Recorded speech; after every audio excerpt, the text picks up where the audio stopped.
Hi, welcome for our Wednesday evening Bible study. Just a reminder that we will be having our Zoom prayer meeting following this, so if you're able to join us for that, please do stick around and be involved for the prayer meeting as well. As always, we've been putting together the prayer list and posting that on the church website under a password protected tab on our church website. But if you have any prayer requests, you don't have to wait until Wednesday to send them. You can always email them to us during the week. If there's something you want us to make sure that we're praying for and can add to the list, we can do that really at any time throughout the week. So if you're able to join us for the prayer meeting, I would encourage you to do that following our Bible study. We're going to be here in the book of James tonight as we continue to study the different testings that we see in the book of James that reveal spiritual growth and spiritual maturity. And tonight we're going to be looking at the test of patient endurance. And we're going to be looking at the first 11 verses. But as we focus on this thought here tonight of the test of patient endurance, we're going to read things a little bit out of order tonight, because we're going to see some of the advice that's given by James on how we can patiently endure in verses 7 through 11. So we're going to touch on that in a little while, but we're going to address the beginning of the chapter 2. Verses 1 through 6, which focus on a different set of circumstances or situations in which he calls us to be patient. But if you're there in James chapter 5, we will be touching on verses 1 through 11, but we're going to read verses 7 through 11 first. So starting in verse 7, it says, Be patient, therefore, brethren. Be patient, therefore, brethren, unto the coming of the Lord. Behold, the husbandman waiteth for the precious fruit of the earth, and hath long patience for it, until he receive the early and latter rain. Be ye also patient. Establish your hearts, for the coming of the Lord draweth nigh. Grudge not one against one another, brethren, lest ye be condemned. Behold, the judge standeth before the door. Take my brethren the prophets, who have taken the name of the Lord, who have spoken in the name of the Lord, for an example of suffering, affliction, and of patience. Behold, we count them happy which endure. Ye have heard of the patience of Job, and have seen the end of the Lord, that the Lord is pitiful and of tender mercy. So what we see here as we look at these verses through 7 through 11, we see the theme here is that James tells us here to be patient. Now, this is something that we can all benefit from. If we're going to be honest, there's probably some situations in our lives where we are lacking patience. There's some situations where we don't respond in the patient manner in which that we wish that we would. There's maybe even be some people that we have difficulty being patient with. But we see here that James gives some very practical advice on how we can be patient during these times. He tells us, beginning verse 7 says, Be patient, therefore. But then once again, he goes on, it's very practical, and he gives us some ways that we can put this into practice in our own lives. But we first need to understand that James isn't only referring to being patient in times of our trials and challenges, but also to be patient with people. Now, we read verses 7 through 11, but we know that he's referring also to not just our current situations, just our trials, not just our circumstances where we are required to have patience. We're also required to have patience with each other and with people, in particular with people who may be very difficult to be patient with. And we know this by when we look at the first 6 verses, which emphasize patience with people, or a particular group of people, not on emphasizing a patience of our current trials or circumstances. But these do tend to go hand in hand. The people who are able to remain very patient with people tend to be able to remain patient during difficult times in their lives as well. Those who have difficulty being patient with people often have a hard time maintaining peace and patience in the midst of their own personal challenges as well. And really in the first 6 verses of this chapter, we see that James references the rich, a certain group of people who were actually oppressing and persecuting the people who he wrote this letter to. And James essentially here says, be patient with these people who are mistreating you. And we see examples why these people would have been really difficult to tolerate. These would be a group of people who would be very difficult to be patient with. Now, we need to preface this by saying that James does not say that it's a sin to be rich. Now, after all, if you know your Bible, you know that Abraham was a wealthy man, yet it tells us that he walked with God and was greatly used by God to bless the world. James was concerned about the selfishness here that we see of the rich in these first 6 verses. And that's where we see that the advisement here in the very first verse, in verse 1, it tells us to weep and howl in misery. So we see here that James is very concerned about a group of people here, but he writes his letter to these people and tells them you still need to be patient with them. And he gives 3 reasons here for this exhortation of why we should be aware of these types of people, why it's hard for us to be patient sometimes with the rich or with the wealthy. And the first thing that he calls attention to is, first and foremost, how they got their wealth in the first place. Now in verse 4, verses 4 through 6, really, we won't reread all of these for time's sake, but the Bible does not discourage the acquiring of wealth. In the law of Moses, specific rules were laid down for getting and acquiring wealth.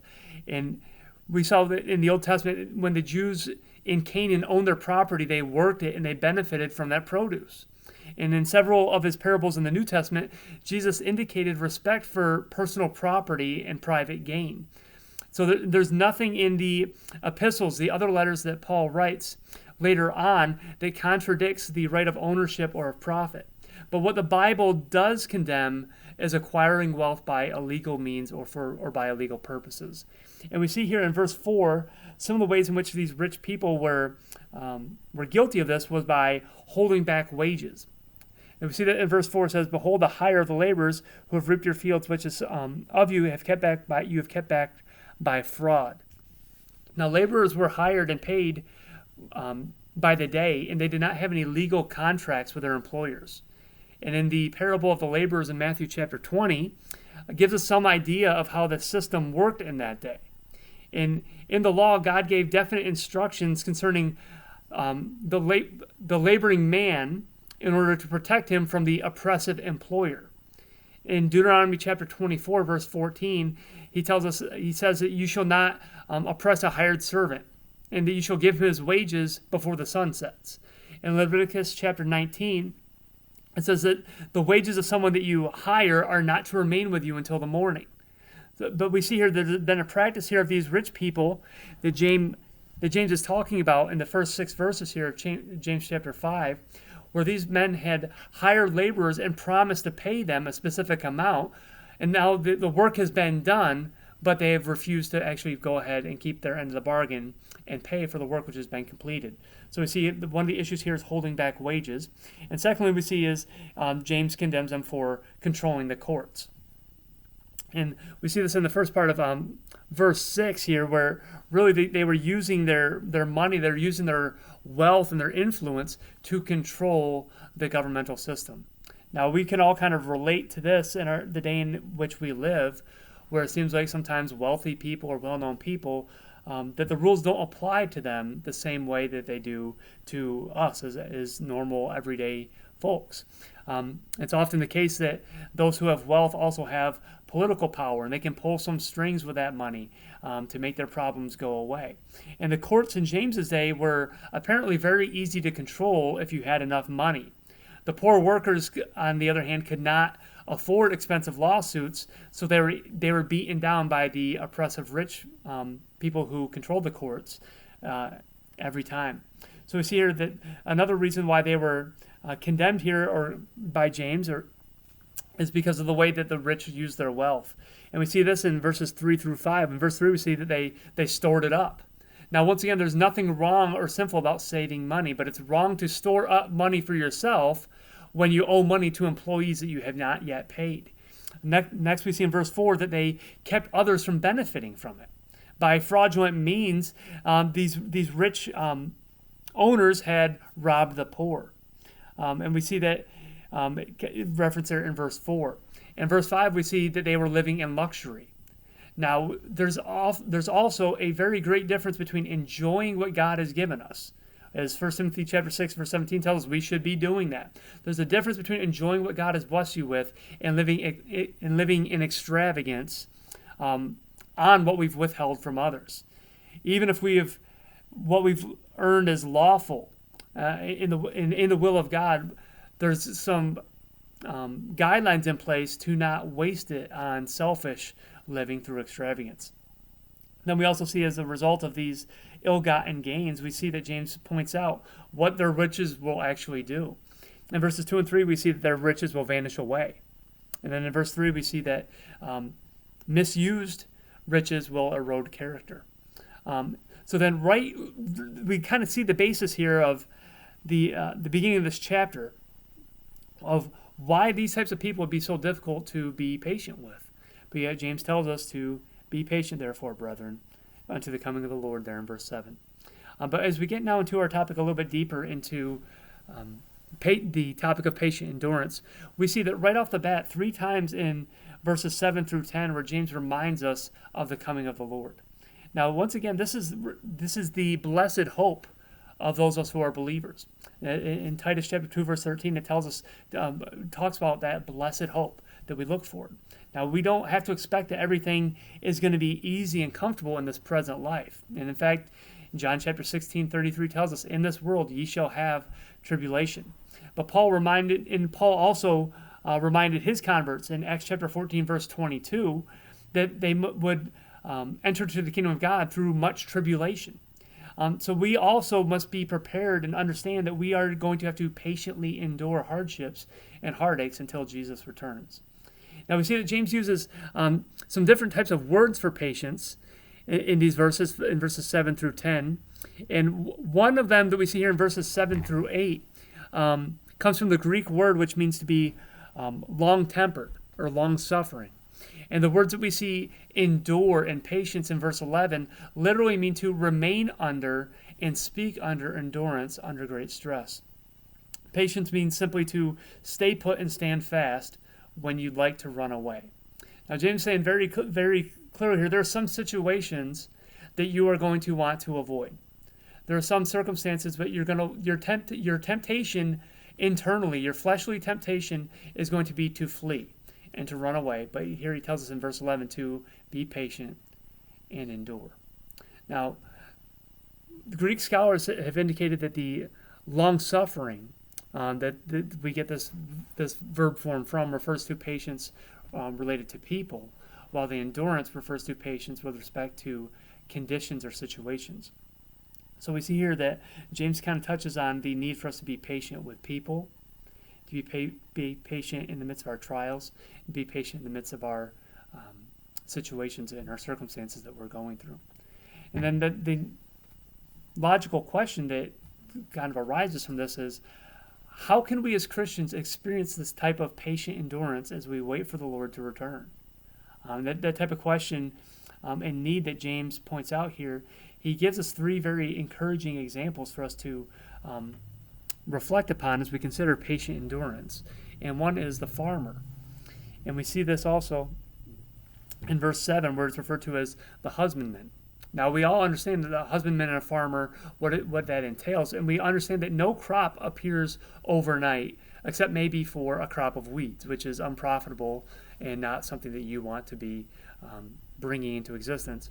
And so we see that no crop appears overnight, and no farmer has control over the weather. Now, we touched on this a while back when we first started going through the book of James, that too much rain can cause the crop to rot, and too much sun can cause it to burn up and wilt. An early frost can kill the crop. And so we see here that the importance of being long-suffering, to being patient in the life of a farmer. We also see that the farmer must also have patience with the seed and the crop, for it takes time for those plants to actually grow. It takes time for those seeds to actually turn in and produce fruit. So the question is, how can we, like farmers, as the farmer is willing to wait for the early and latter rains, as we see here referenced in our text, if they're able to patiently endure for their harvest, how can they do that? What can we learn from that? Well, we see that first and foremost, we see that the farmer was willing to wait so long because the fruit is described as being precious in verse 7. It says, "Behold, the husbandman waiteth for the precious fruit of the earth." In the harvest, we need to understand, even in the midst of the trials that we're going through, the harvest that God is working in our lives is still worth the wait. It's still worth waiting for. In Galatians chapter 6, verse 9, it tells us that in due season we will reap if we faint not. There is a harvest that is worth waiting for. It's worth enduring. It's worth being patient for. But we have to endure some trials in order to receive the harvest there at the end.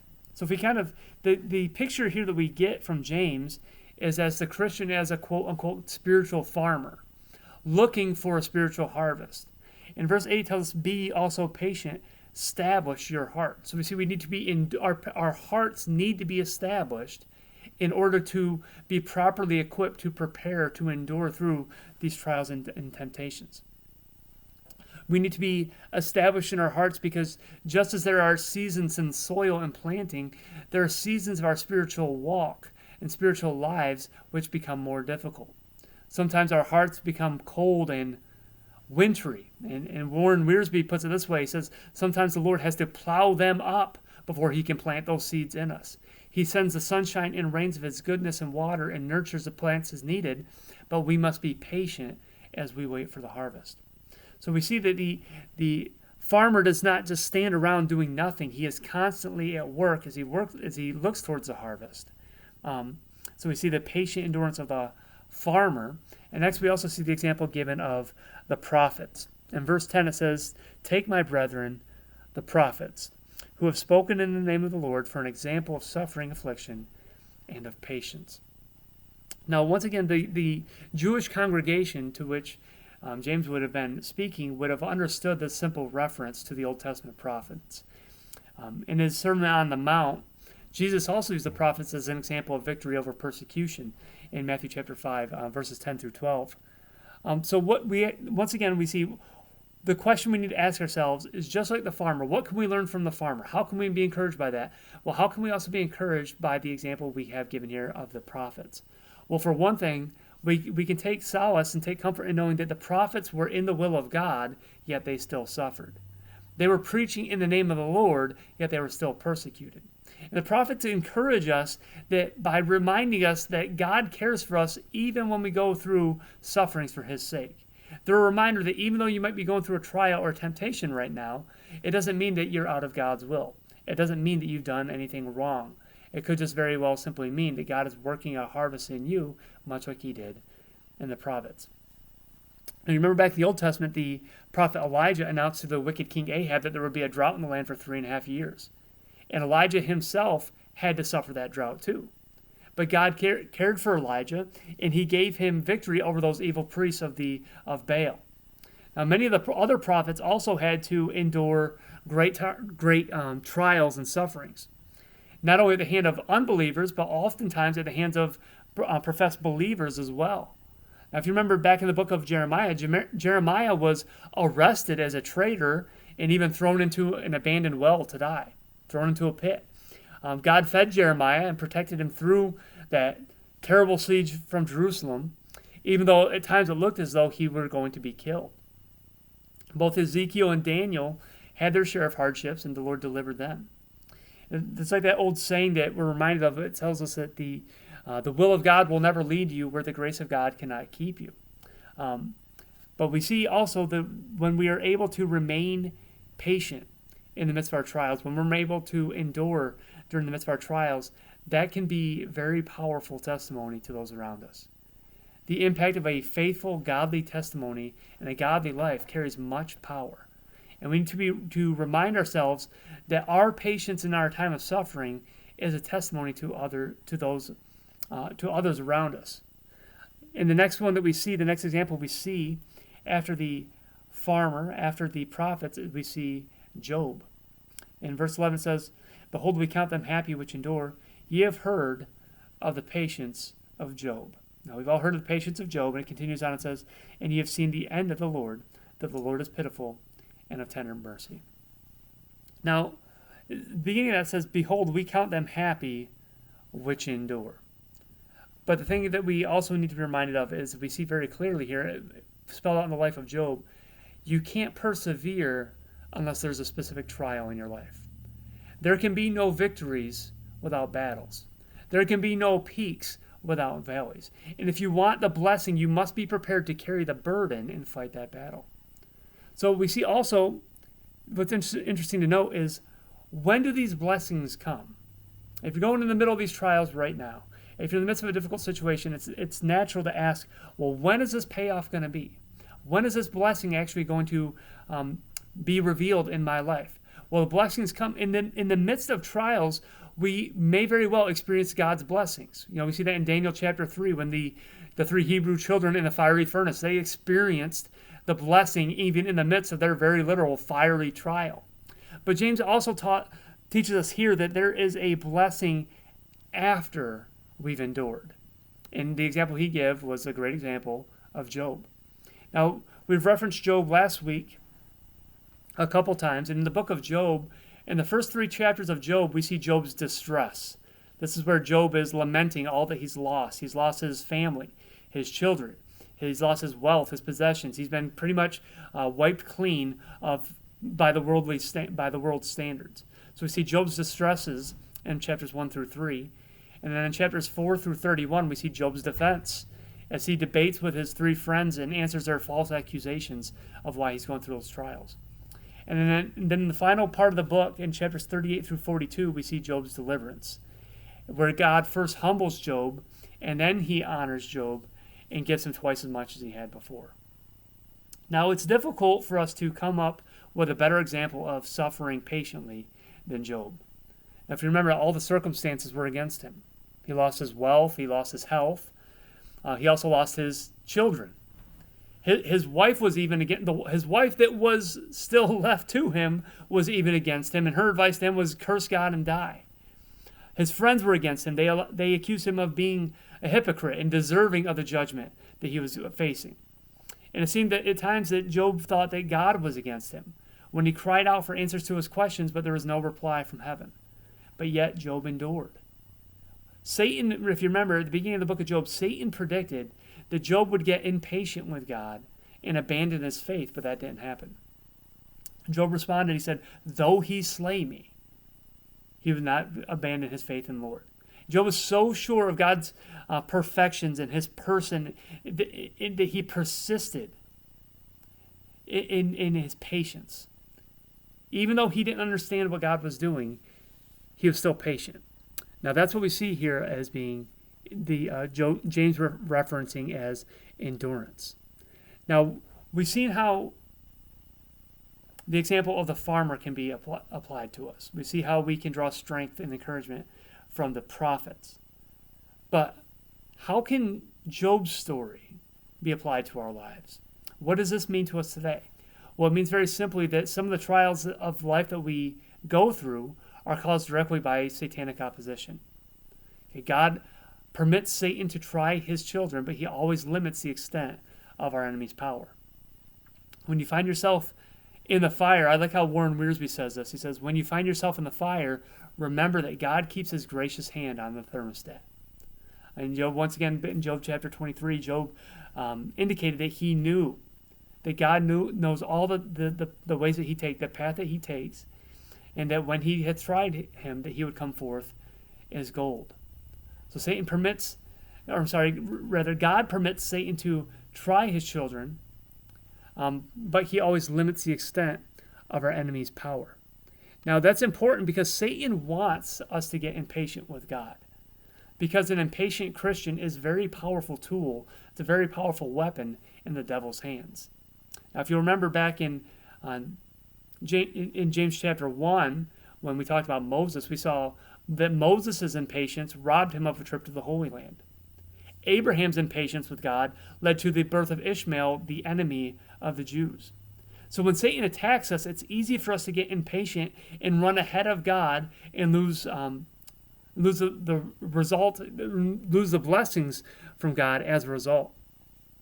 So we see here, so what is the answer then? If it's so easy for us to become impatient and to run ahead of God, to risk losing the blessings of having enduring patience, what is the answer then? Well, in 2 Corinthians chapter 12, Paul sums it up very simply and says, my grace is sufficient for thee. Now, Paul even referred to the thorn of the flesh that he was going through as being a messenger of Satan. Now, this thorn in the flesh, this trial, this challenge that Paul was enduring, he could have fought it. He could have given up under it. He could have denied that it existed, but he didn't. Instead, he trusted God for the grace that he needed. He turned Satan's tool into, he turned Satan's weapon into a tool for building up his own spiritual life. So we need to be reminded, and I would encourage you to remind yourself that the Lord has a gracious purpose in all of this suffering. Anything that you're going through, he will work out his purposes in his time and in his glory. And as we review this section here, once again, we just see the practicality of it. James wants us to be encouraged in the times of suffering. He wants us to endure and to be patient during these difficult times. Like the farmer, we are waiting a spiritual harvest for fruit that will glorify God. Like the prophets, we look for opportunities to witness and to share the truth of God. And like Job, we wait for the Lord to fulfill his loving purpose in our lives, knowing that he will never cease to love us, and he'll never cause us to suffer needlessly or without purpose. Also, like Job, we see that when we go through suffering, when we endure our suffering patiently, we have a much clearer vision of the Lord and come to know him better from our time spent with him in the middle of those trials. In verse 7, we see here the admonition here. Be patient, therefore, brethren, unto the coming of the Lord. So once again, we see the encouragement in the middle of our trials. One way that we can hopefully remain patient and endure through them is to be patient as we know that our Lord, the time of our Lord returns, draws near. So just a few thoughts here tonight from the book of James on, first and foremost, who not to act like, the rich people, the rich men that we see referenced in verse 6 verses, but then also the examples of who we should be following as we try to establish our lives in faith, to be patiently enduring in the time of our trials, as we considered the husbandman or the farmer, the prophets, and then also Job. So thank you very much for your time tonight in our Bible study. We hope you can stick with us in just a few minutes for our prayer meeting.